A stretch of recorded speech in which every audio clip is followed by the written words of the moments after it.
H ニュースチャンネルへようこそ。安全で幸せな1日を。お帰りなさい。皆さんこんにちは。第三王子中単元帥は民間信仰によく登場する神様であり、好きな神様の一人でもあります。安全を確保するために、第三王子の小さな像を車内に置くよう特別に依頼する人もいます。ある話を聞いたことがあります。北義小道を通るトラックの運転手がいた。彼の前には濃い霧があったので、彼はゆっくりと車を運転し始めた。ライトの問題か何かだったのかわかりません。霧は実際には6色に光りました。彼はとても怖くなったので、すぐに車を寄せて喧嘩を始めました。警告灯が点灯してしまいました。その時、遠くから黒い服を着た男が現れた。男はゆっくりと浮かんできた。恐ろしいのは、彼には顔の特徴がなかったことです。トラックの運転手は第三王子を招待したのになぜこんなことになったのかと驚いた。トラックの運転手はすぐに第三王子を見て飲み物を入れるために持ってきたバッグが銅像の上にあったことに気づきました。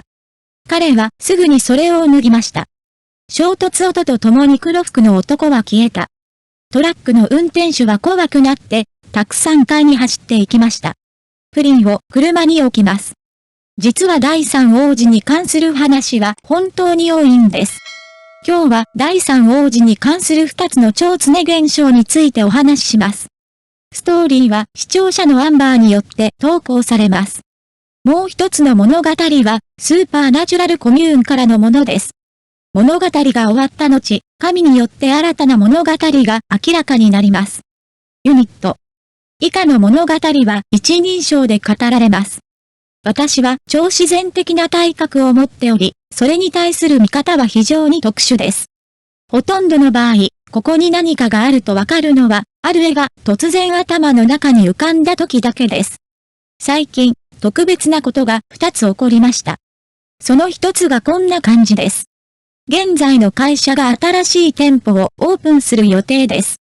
準備をしていたところ、遭遇しました。開店間近だったので、進捗状況を把握するために朝と夕方のシフトを予定しました。その日は夜勤で納品の仕事がありました。私も退勤時間近くにやらなければなりませんでした。商品は発送されていません。すべての商品を台車に移していると、突然紺の花柄のワンピースを着た女の子が現れました。まるで感電したかのように全身が震えていました。と無意識に言ってしまいました。私は泣いた。あなたは私を怖がらせました。その結果、メスのアーピャオはまるで誰かに私を見られているかのように即座に怯えた表情を浮かべました。彼女はゆっくりと姿を消しました。彼女は姿を消してもまだ怯えた表情をしていたので、私は仕事を続けて仕事を辞めました。私は彼に何の注意も払わなかったし、再び彼に会うこともなかった。最後に全てを終えてカバンを持って玄関から出ようとした時に、ごめんなさい、という声が聞こえてきて、正直、初めてだったので鳥肌が立ちました。あーさんにレイプされました。ピアオは謝ったが、私は大丈夫だと言ってさようなら。このまま放置してあるので、実は幽霊も人間と同じなんです。あなたが彼らを尊重すれば、彼らもあなたを尊重してくれるでしょう？ただ、私の家には奇妙なものがあるようです。我が家は古い3階建てアパートです。1階が工場、2階が住宅、3階が給水塔と最上階の雑貨。実際、私たちの家に霊が出入りすることはよくあります。明らだが、正直言って彼らには何もできない。どうせ家族に危害は加えていないので見て見ぬふりをしていますが、家には子供がいます。私は歩いたことがなく、最上階に滞在しました。時々走ったり、2階に飛び上がったり、時々ビー玉を弾くような音を立てたりします。決してウォーターハンマー効果ではありません。アパートで聞こえるようなドゥンブーンという音ではありません。本当にビー玉で遊んでました。ある日、私が寝ていると、この子が突然2階に駆け上がっていきました。私は彼に騒ぐのをやめるよう言いました。一晩中遊んでみませんか？音が止まり、突然部屋の明かりが点灯しました。電気をつけたい、騒ぎたい、あなたと私は一緒に寝たい、と思いました。そんなことを考えていると、突然隣で水が滴る音がして、まるで心霊映画のようでした。タイルに水が滴る音がとてもゆっくりでした。5滴垂らした後、私は考えて立ち上がってみました。給水塔から水漏れしていたら本当に大変です。でも、振り返って起き上がると、床は乾いていて、じっとしていました。混乱していると、目の端に影が現れました。よく見ると、それは小さな男の子だった。彼は古い服を着ていました。私はルービンファが学生服を着ているのを見ました。彼女の全身は濡れていて、彼女の肌は灰黒色で、死体の斑点がありました。彼はうつろな目で私を見た。私が彼を見て、彼も私を見た。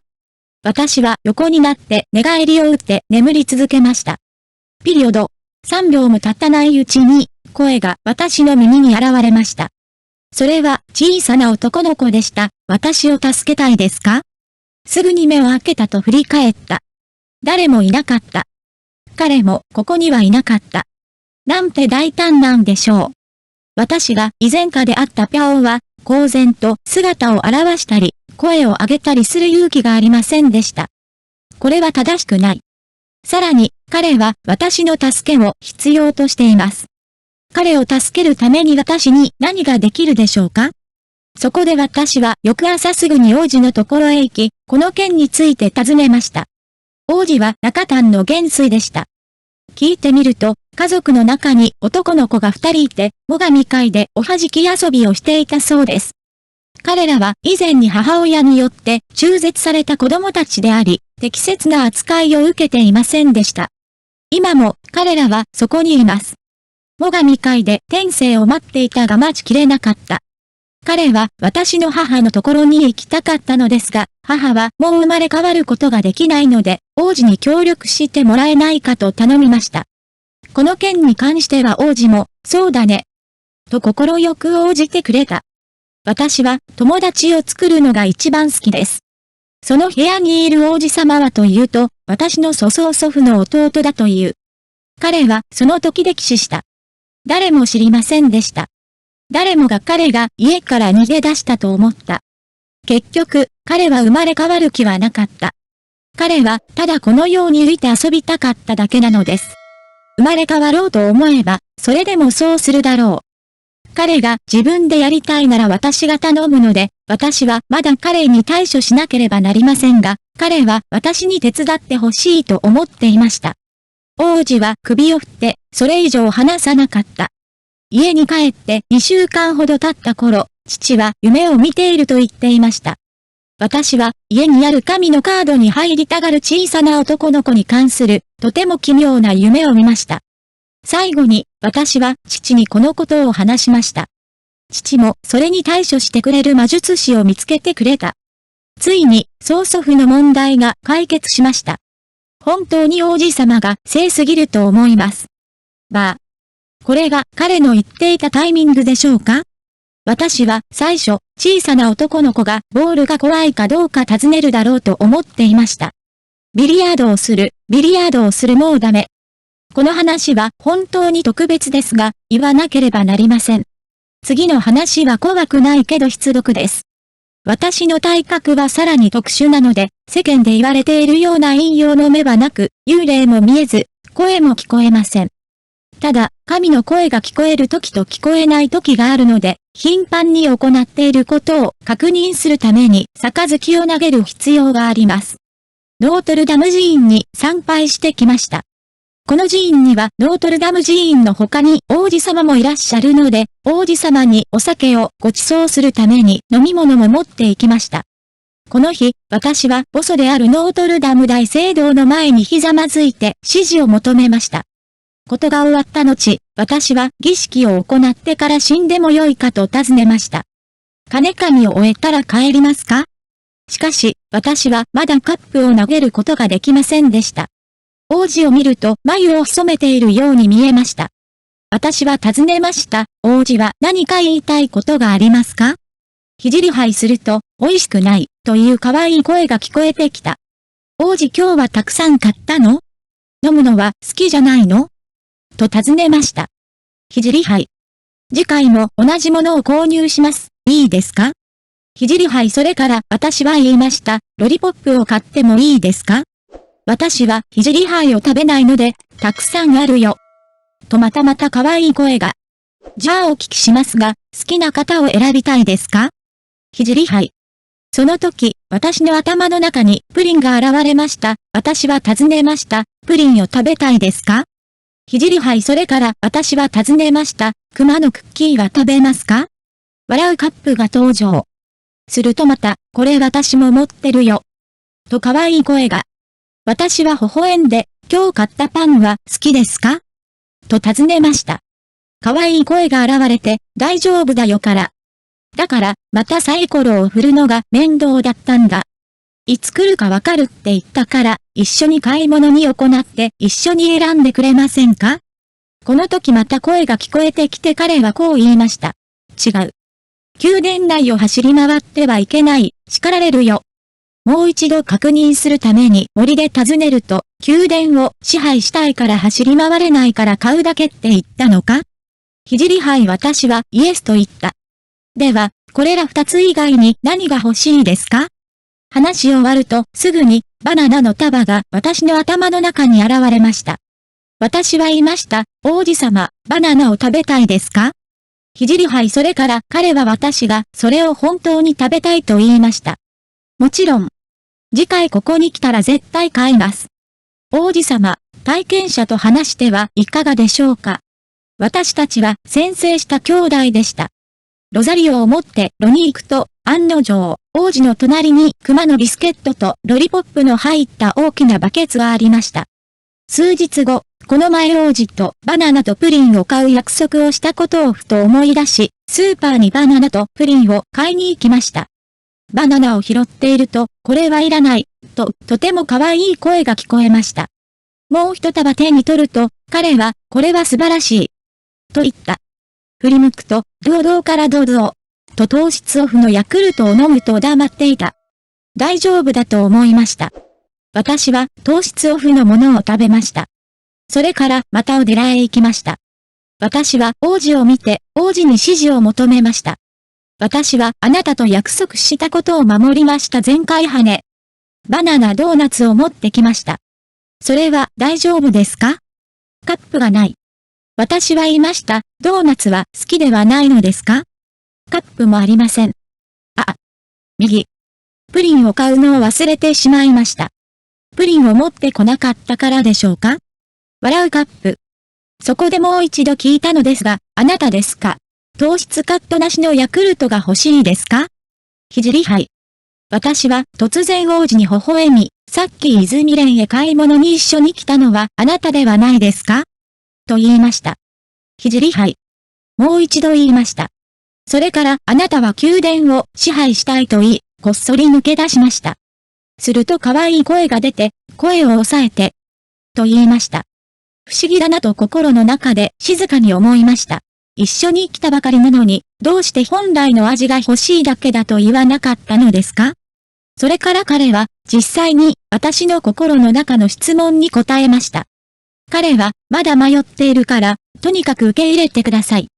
そんなに早くしてください。どうやってあなたを止めることができますか？と言いました。すごく甘いって言ってたよね。太るから飲めないよ。無糖緑茶に入れると甘すぎない。あなたは、どうしてそんなに愚かなのですか？これを聞いて私は笑うことしかできませんでした。他に何ができるでしょうか？それで私は、OK、と言いました。次回はオリジナル味を購入してみます。タイジエって本当に可愛くないですか？今日は中央祭壇の第三王子の物語をお話しします。この王子について最もよく知られているのは、彼がトタリー王の三つ子であるということです。ただし、あまり評判の悪い言葉もあります。王子は別王記から最初に登場したと言われています。記録された。ペルシャ神話のパルシティ王朝では、彼は第7代王の息子でした。ノウザイルはイラン国王マヌーチェヒルの息子であり、同国の皇太子であった。ヌザールは父が亡くなるまで王子として各地で戦い続けていた。その後、彼は王位を引き継ぎ、多くの暴君を解決しました。7年間統治した後、彼はトゥラン族に包囲された。トゥランの人々は、あなた方の一人が死ぬ限り、あなたの民全員を解放すると言いました。そこでヌザールは喜んで捕虜となり、同族のヌザを救出することに成功した。もちろん、最後には亡くなってしまいました。彼は死後復活しませんでしたが、ペルシャで聖人になりました。ヌザルを何度も繰り返すと、確かにネザに少し似ていますよね。この物語はやがて仏教に伝わり、ナチャジュバラ、略してナチャとなりました。毘沙門王の息子。毘沙門王の孫という説もある。毘沙門王は道教における皇太王でもあります。石塚さん。仏教では多分王と呼ばれています。私たちはよく如来仏を拝むと四天王が見えます。その中で、ルオーエンの王はネザの父親です。その後、宋の時代に、太平広式へと発展しました。太平広式は当時の超常現象小説でわずか10セントで販売されていました。ネザの行為は小説に記録され、徐々に人々に広まりました。明の時代、道教は、三宗教と神々の源全集という本を出版しました。神々の出現によって、神々の技や能力も説明されます。玄道広護道の第4巻にはザ王子が何か悪いことをしたので家族に危害を加えたくなかったので父親に恩返しするために骨を切りその肉を母親に返したと述べられています。最後に6月6日に仏陀を動かして使用させました。ハスワを生き返らせ、ついに本物の人間となり、玉皇太帝から南天門を守るために派遣された。そこで、ハスオダク王子の物語を見る前に、いくつかの写真を見てみましょう。たくさんの種類があり、様々なバージョンがあります。一つ一つ列挙することはしません。詳しい解説次に、王子には実は宮中の姿があるということについてお話しします。これら宮中の形式も様々な時期に進化しました。第一形態は黒面の王子。王子の母親は3年6ヶ月妊娠し、肉球を出産しました。スモモ星はそれが怪物だと思い、ナイフでそれを割ると、暗い顔をした3歳の子供が見えました。王子は生まれた時すでに線の姿に変化することができたので、再び顔が青くなったため、これが最初の形態である黒い顔の王子です。第二形態は爬虫類の王子。大尉は5歳の時、ネザを弟子として迎え入れた。ある日、タギシン神話に尋ねた。ザーさんはデーツを食べたい、と言いました。ネザさんは、そうだ、と言いました。そこで私は錠剤を3錠食べ、妖精のワインを3つ口飲んで帰りました。出発後、波がありました。突然、王子の左側で音がして腕が伸びてきました。王子は、ああ、なんと力強いことだろう。と叫びました。これらのデーツは伝説の妖精の食べ物であることが判明しました。大尉ジェンレンが王子に魔力を高めるために火の日付を与えたので、彼は爬虫類の王子の第3の形態であるハスの王子を手に入れました。6歳の王子の能力はますます強くなりますが、彼の性格は子供の頃から非常に意志が強く、プライドが高かったです。彼は大きな間違いを犯したそして両親を傷つけるのが怖かったので、父親に恩返しするために骨を切り、母親に恩返しするために肉を切りました。最終的に、太一正美は仏陀の許可を得て、ハスの花を使って体を再建しました。ハスの花は王子にあらゆる毒に対して無敵になる能力を開発させたので、これはハスの王子の第4の形態です。王子は8歳になると天に昇り、玉皇太帝に任命され、玉皇太帝に任命されました。太子は五陣営の真ん中の陣営を統括するので、中丹の後ろにいる人は中丹元帥と呼ばれます。多くの寺院も王子によって守られています。キリンの第5形態。王子が10歳の時、偶然キリンを見ました。オスのキリンはキリン、メスのキリンはキリンです。寺院の前、通常は寺院の入り口に2つの麒麟があります。彼らは2000年も生きることができます。性格は穏やかで、虫や花などを踏みつけることはありません。みんなが彼らを自主会獣と呼ぶので、王子は彼らを訓練して自分の乗り物に変えるだけで、麒麟王子の第6の形態が完成します。旧竜王子には諸説あります。聞いた話によると、王子が子供の頃にやった間違いは、東シナ海の竜王の息子を引き抜いたことだという。ドラゴンの剣は、このように彼の手とハムストリングの剣を切り落とします。王子が10歳の時、王子の先生は、この竜の剣を9匹の竜に変えました。この9匹の竜はいつでも王子を守ってくれるでしょう。彼の周りには守護の盾のような概念があり、九竜王子、金竜王子、金竜王子、九竜王子がいた。誰もが自分のバージョンを持っています。私が聞いた話によると、金竜王子も竜の剣に変えられたが、人間の姿になり、中丹元帥王子の弟として養子にされたとのこと。しかし人々は、この姿を第3王子と第8王子に分類するだろう。こういう3つ目の王子様。太子が13歳の時、玉皇太帝は、太子がとても真面目に仕事に取り組んでいることに気づきましたが、南天門の守りを強化するために、また猿が出てくるのではないかと心配し、太子にそれを与えました。王子の第3の目により、彼は三界、つまり天界、人間界、冥界を容易に見ることができました。それ以来、3つ目の王子の第9形態が登場しました。第5陣営の王子。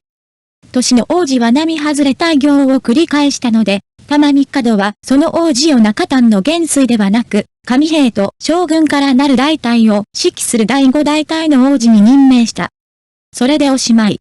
王子の図の姿の中には、あなたが聞いたことと異なるものもあるかもしれませんが、あなたが聞いたことを私に共有していただくことは大歓迎です。王子は、どんな姿になっても自分が一番民を思う王子だと信じていて、たまにちょっとわがままな行動をすることもありますが、言うことは何でも聞きます。あなたも自分で実行することが前提です。神の啓示の終わりは好きですか？気に入ったら教えてください。今後機会があれば、他の神様についてもお話しさせていただきます。今日の話はここまでです。次回を愛しましょう。